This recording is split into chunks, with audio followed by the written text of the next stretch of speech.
Bom, hoje aqui eu estou representando a minha família, eu não estou representando nenhuma instituição.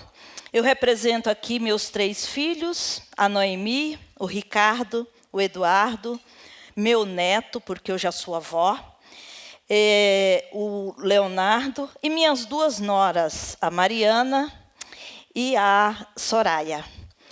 E para dizer a vocês o seguinte, fiquei muito feliz e é uma responsabilidade muito grande aqui falar depois do Luiz, que é uma pessoa magnífica. Meu sonho de consumo é que no Brasil nós possamos ter no Ministério da Agricultura um ministro tão envolvido e tão comprometido com a agricultura familiar como você, com a cultura do país, né?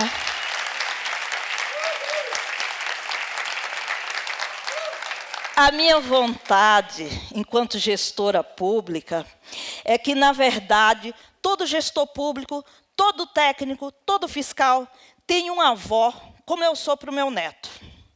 Todos nós lembramos da nossa avó, né? Da comida que a nossa avó fez, porque nossa avó cozinhou com colher de pau, na panela de barro, porque a nossa avó cozinhava no fogão a lenha. E aí depois nós vamos para as universidades, né? E aí a gente aprende um monte de coisa.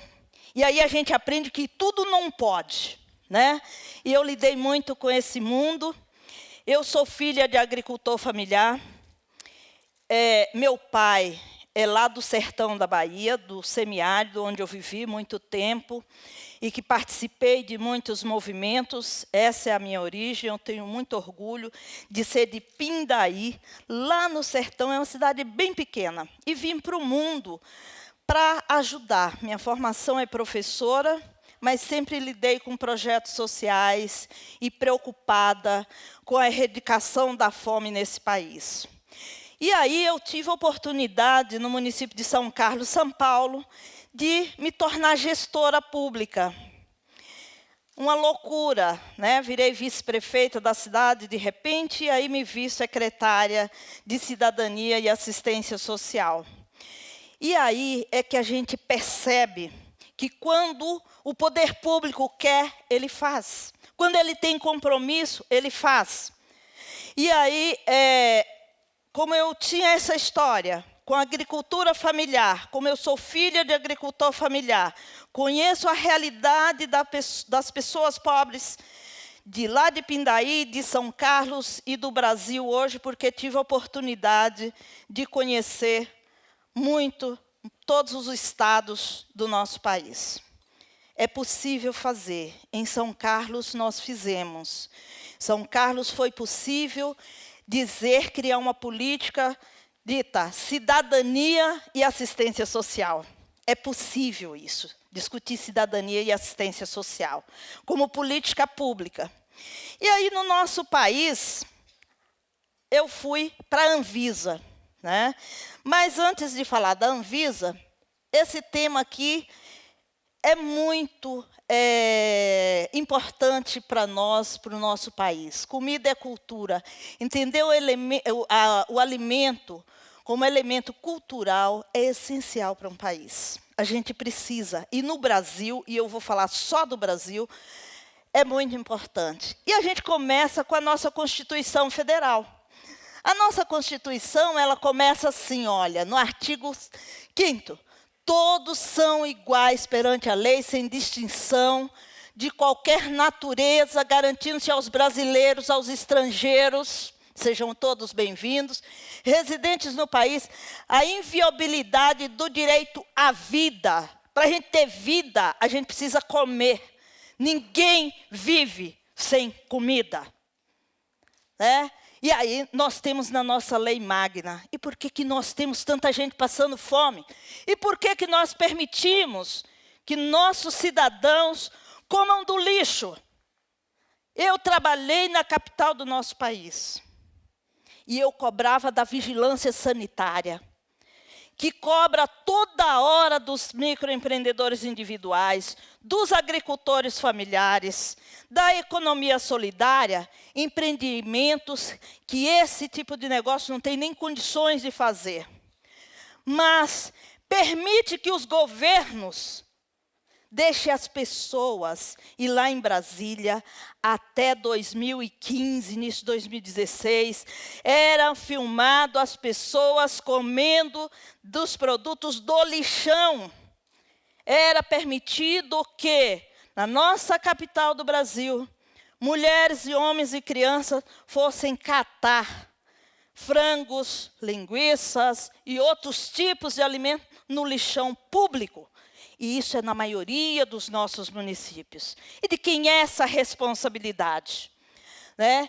Aí depois nós vamos aqui, olha, ninguém será submetido à tortura, nem a tratamento desumano e degradante. Vamos lá, nossa Constituição. Aí nós temos aqui, no artigo 6º, a alimentação como um direito social.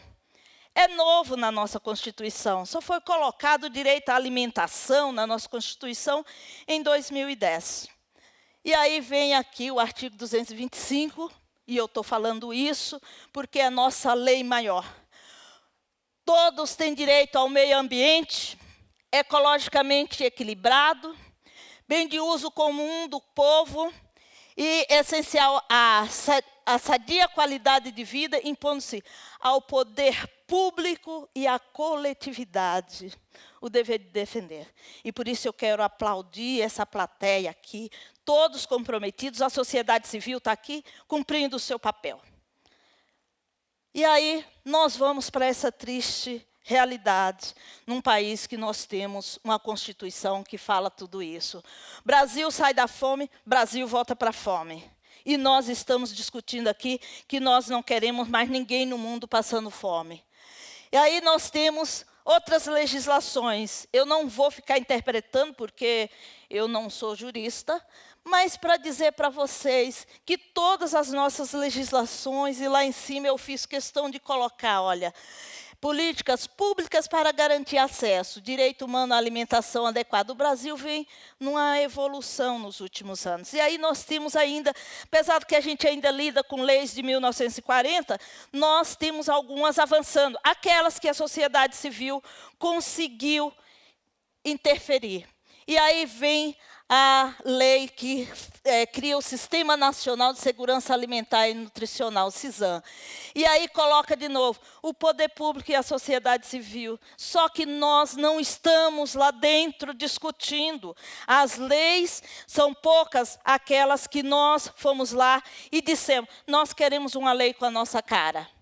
Aí vem mais avanços falando, mas, infelizmente, aqui essa foto também retrata que, quando a gente fala de desenvolvimento sustentável, alimentação saudável, nossos municípios não têm saneamento básico. Nós temos ainda municípios nesse país que não trata o esgoto, que permite que o cidadão viva no meio do esgoto e catando lixo. E aí vem a abrangência, a garantia da qualidade biológica, sanitária e nutricional dos alimentos, né? A diversidade étnica e racial e cultural de uma população. Olha que bonito. Quantos brasileiros hoje não estão conseguindo comer o feijão, arroz, uma carne, uma alface? Né? A nossa querida Luciana, obrigada, falou sobre isso aqui. Mas nós temos crianças, nós temos adultos que ainda não têm. E aí a gente ainda discute no nosso país que a população que mais sofre a fome e a miséria é a população negra. Porque a gente não trabalha, não faz essa discussão de equidade, de gênero, de raça, e nós estamos desrespeitando tudo isso e a gente precisa trabalhar. Aí vem a agricultura orgânica, que já foi falado aqui também, não vou repetir, que nós temos um avanço, mas que infelizmente ainda não é acessível. Aí vem o marco de referência da educação alimentar. Depois vem aí toda essa questão da diversidade, que trata a diversidade na alimentação, as práticas dos saberes mantidos, tudo isso está na lei. Mas, olha aqui, a gente vê umas coisas assim. A merenda escolar. Nós temos crianças que vai para a escola sem comer. Nós temos criança que a única refeição do dia é a merenda escolar. E não é verdade que toda criança recebe a merenda. Porque nós temos municípios nesse país que desviam o dinheiro da merenda. É isso. E a outra coisa, incentiva esse tipo de alimentação aqui, olha. E não produzimos aquilo ali, não proporcionamos às crianças do Nordeste, do Norte e de outros municípios que não precisa ser só do Norte e Nordeste, não têm acesso àquilo.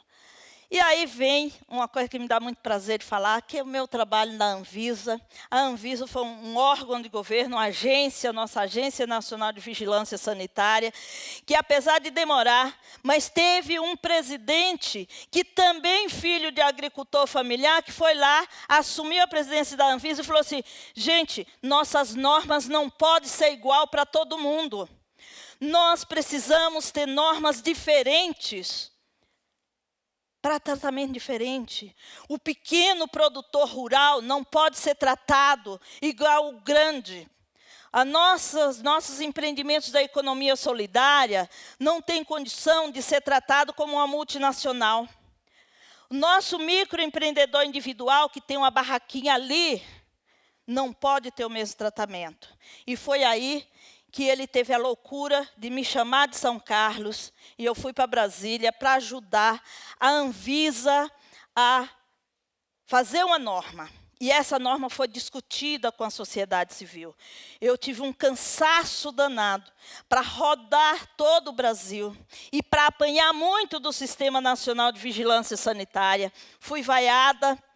Foi um trabalho duro de convencimento, de sensibilização, mas nós conseguimos aprovar a RDC 49, que hoje é famosa. Às vezes eu coloco lá no Google RDC 49, eu vejo que tem um monte de gente falando da RDC 49, e é verdade, porque foi uma revolução, porque os movimentos sociais, e aqui tem alguns, nós temos o Slow Food, que foi nosso parceiro nessa discussão, nós temos o Luiz Carrasa da Rede Cerrado, que foi nosso parceiro, nós temos o Instituto Propriedade, Sociedade e Natureza, População e Natureza, nós temos tantos outros que estão aqui, que foram nossos parceiros nesse debate para construir essa norma. E aí essa norma vem e coloca assim, olha, primeira vez na história da vigilância sanitária desse país, proteção à produção artesanal, a fim de preservar costumes, hábitos, conhecimentos tradicionais,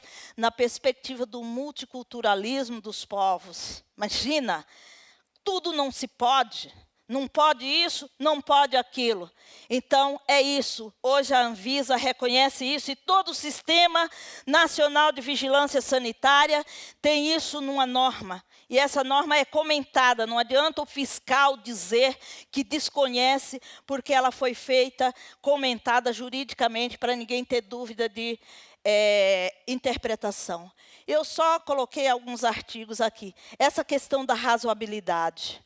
Gente, é um absurdo como é tratado, como são tratados os agricultores familiares, como são tratados os microempreendedores individuais e a economia solidária pelos setores de fiscalização. Porque hoje eu tenho a felicidade de, na maioria dos estados brasileiros, já ter uma legislação da vigilância sanitária respeitando isso.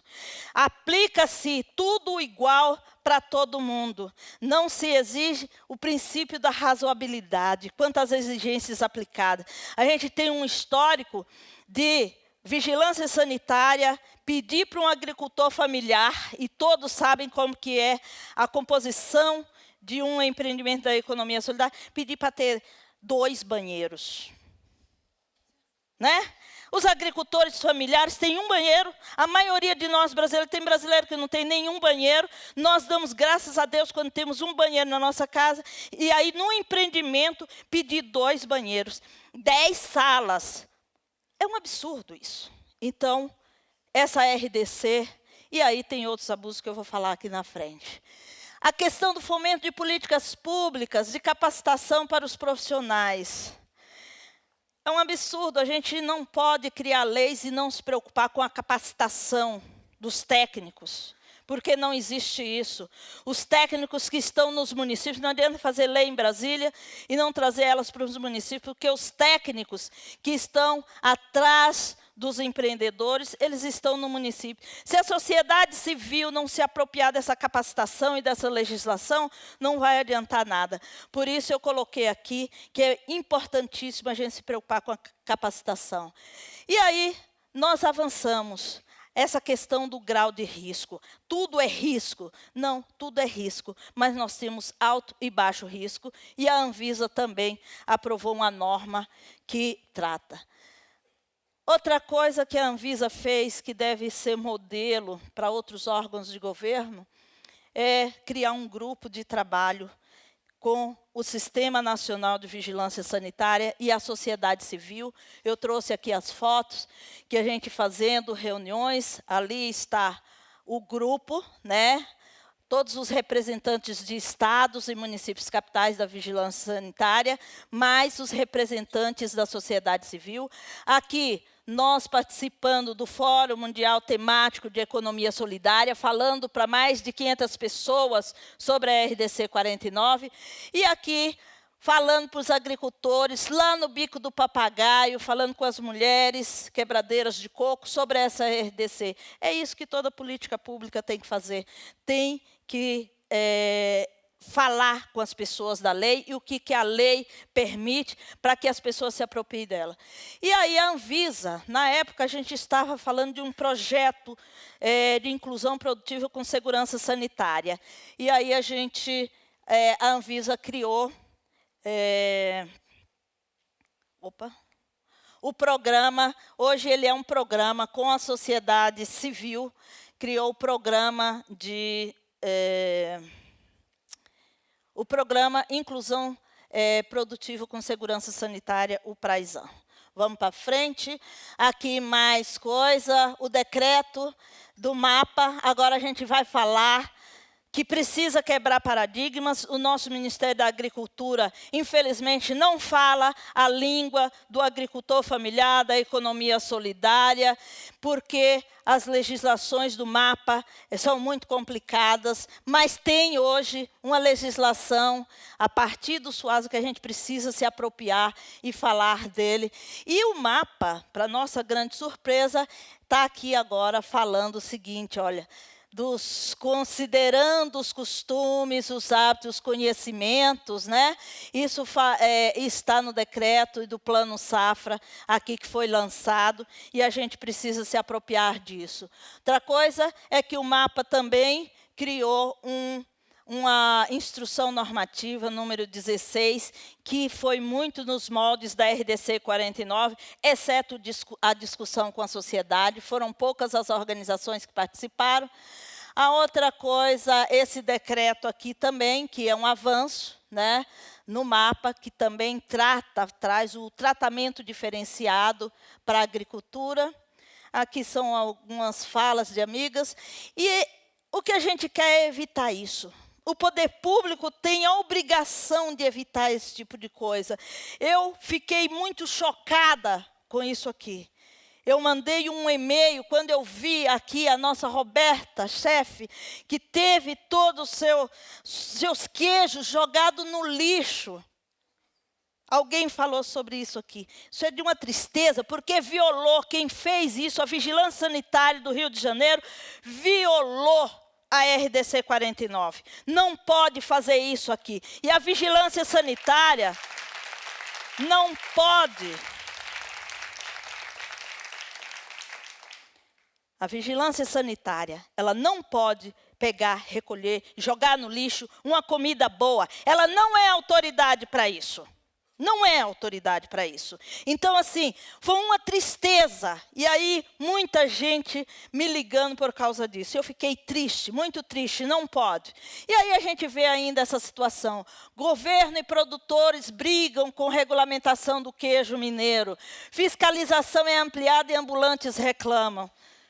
Gente, que tristeza, né? Precisamos trabalhar isso ainda. Aí nós vemos aqui, olha, do outro lado nós temos essa coisa bonita, né? As baianas do acarajé, nós temos os queijos artesanais, nós temos vários prêmios ganhos fora do Brasil. A gente precisa incentivar isso, a gente precisa se apropriar disso para fortalecer a nossa cultura alimentar, que é tão grande. Aqui eu retrato, eu estou passando bem depressinha, porque meu tempo já passou, eu só peço um pouquinho aqui, e para dizer dos lutadores que tem em Santa Catarina, aqui agora foi regularizado, aqui é para dizer que o nosso IFAM precisa ser reforçado, precisa do nosso apoio para continuar fazendo bonito, como está nessas fotografias aqui. E aí é o seguinte, os desafios, eu trago os desafios e peço um tempinho só para apresentar. A identificação e sobreposição de atribuições entre a Anvisa e o MAPA. A Anvisa e o MAPA tem uma regulação cruzada. E aí na cabeça do agricultor, na nossa cabeça, e eu tenho certeza que se eu começar a falar aqui, vocês não vão entender. Por que que um regula a água e o outro regula o suco?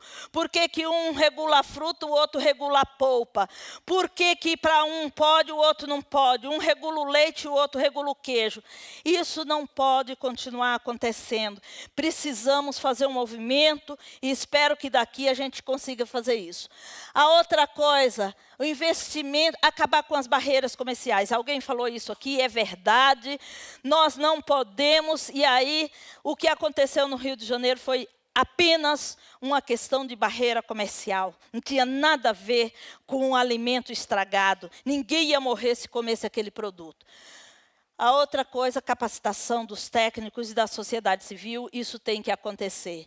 E aí, assim, eu sou uma defensora de se criar um selo brasileiro da agricultura familiar, dos produtos artesanais e acabar com as barreiras comerciais. Essa é uma luta intensa, eu sei.